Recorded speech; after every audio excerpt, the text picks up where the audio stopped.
Hello बच्चों, let's see this question. The question says the speed of sound in dry air at room temperature, that means 20 degrees Celsius, is 345 meter per second.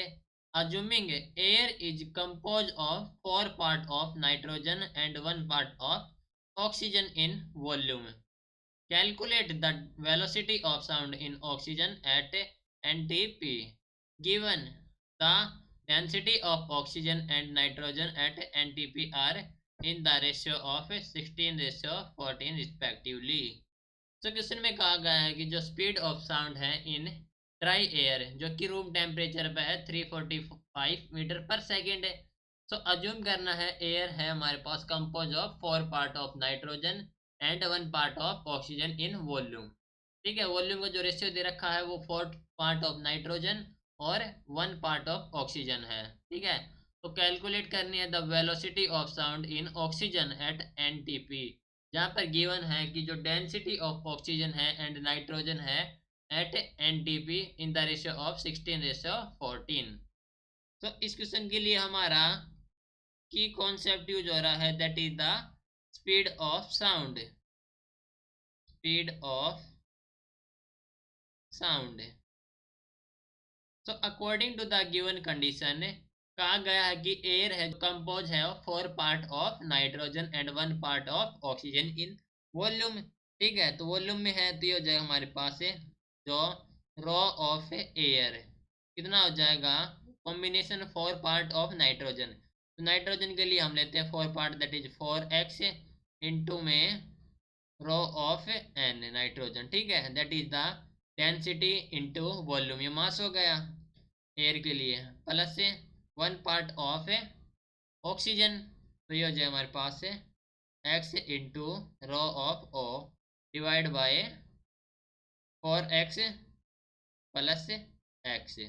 ठीक है, तो ये हो गया हमारे पास x को हमने कॉमन ले लिया, तो ये हो गया 4 into rho of n plus rho of O divide by 4x plus x 5x और x से x कैंसिल, तो ये हो गया हमारे पास 5 है। ठीक है, तो रो ऑफ n हमने यहाँ से कॉमन ले लिया, तो ये हो गया हमारे पास रो ऑफ n इंटू में 4 plus rho of oxygen upon rho of n upon 5। Okay, now question में कहा गया है कि जो रेशियो है that means rho of O upon rho of N, वो हमारे पास है नाइट्रोजन एंड ऑक्सीजन का रेशियो जो कि है 16:14। तो ये हो गया हमारे पास से 16:14। ठीक है, तो हम कह सकते हैं कि यहाँ से जो एयर के लिए हमने कैलकुलेट किया है रो ऑफ एयर, ये हो जाएगा हमारे equal to the rho of nitrogen 4 plus rho of oxygen upon rho of nitrogen का रेशियो है 16:14, तो दैट मीन्स 16/14 डिवाइड बाय 5। ठीक है, नाउ हम जानते हैं कि जो वेलोसिटी होती है that is the directly proportional to the 1 upon root of rho. ठीक है, डेंसिटी के दैट मीन्स इनवर्सली प्रोपोर्शनल हो गई, तो हम इसको कांस्टेंट ऑफ प्रोपोर्शनलिटी को रिमूव करेंगे तो एक कांस्टेंट यूज करेंगे that is the K upon root of rho P. ठीक है, तो हमारे यहाँ से जो रेशियो आ जाएगा V ऑफ n, वो हो गया हमारे पास V ऑफ n नाइट्रोजन के लिए that is k upon root of rho n and V of air. Air के लिए स्पीड कितनी हो जाएगी, that is the k upon root of rho air.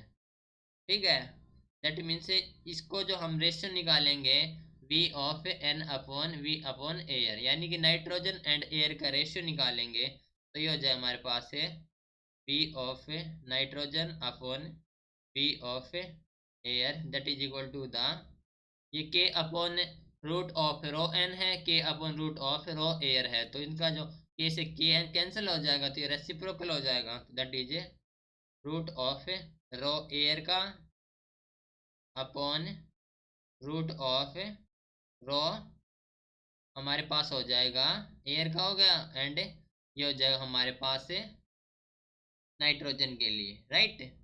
And उसके बाद हमारे पास है जो वेलोसिटी आ जाएगी, velocity of nitrogen upon velocity speed, यानी velocity upon nitrogen upon velocity of air, वे हो जाएगी हमारे पास equal to the root of rho of air upon root of rho of N. Okay, तो ये हमारे पास वैल्यू 16 अपॉन 14। ओके, तो इसको है ना हम फाइंड आउट करेंगे वैल्यू, तो ये हो जाएगा हमारे पास 1.015, अराउंड 1.015, ठीक है। तो यहाँ से हम लिख सकते हैं कि जो स्पीड ऑफ नाइट्रोजन हो जाएगी that is equal to the 1.015 into speed of air, right. अब हमें क्वेश्चन में कहा गया है कि जो स्पीड ऑफ साउंड है इन ड्राई एयर जो कि है 345 से, तो ये हो गया हमारे पास 1.015 इंटू 345 दैट मीन्स ये हो गया हमारे पास 350.17 मीटर पर सेकंड, ठीक है, जो कि हो जाए हमारे पास वेलोसिटी ऑफ नाइट्रोजन, जो कि है स्पीड ऑफ नाइट्रोजन। तो साउंड की स्पीड इन नाइट्रोजन में हो जाएगी 350.7 metre per second. Okay, 350.17 metre per second हो गई हमारे पास speed of sound in nitrogen, right. This is your final answer. Hope you understood it well. Best of luck.